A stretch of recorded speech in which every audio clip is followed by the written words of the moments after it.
Daha əvvəl xəbər verdiyimiz kimi köç Xankəndiyə çatdı. 162 nəfərdən ibarət 36 ailəyə mənzillərin açarları təqdim edilib. Ailələr Xankəndidə daimi məskunlaşıblar. Xankəndiyə köç edən ailələr indiyədək müxtəlif bölgələrdə, əsasən yataqxanalarda, sanatoriyalarda və inzibati binalarda müvəqqəti qalanlardır. Ora muzeydir, bura banyodur.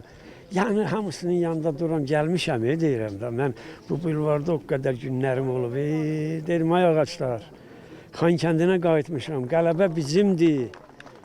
Oğlum 44 yüzdə şəhid oldu. Qürur duyuram, fəxr edirəm. Vətən uğrunda getdi, torpaqlarımız uğrunda getdi.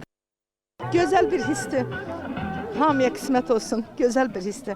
Gəlib belə bayrağımı uzatmaq, nə bilim, gözəl bir duyğudur. Uzun illər bu arzu ilə yaşadınız da? Məncə bütün Azərbaycan xalqı bu arzu ilə yaşayırdı, tək biz yox.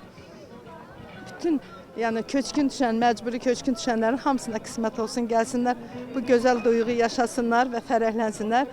Yəni xalqımız həqiqətən də bugün çox xoşbəxt xalqdır ki, biz qalib bir xalqıq.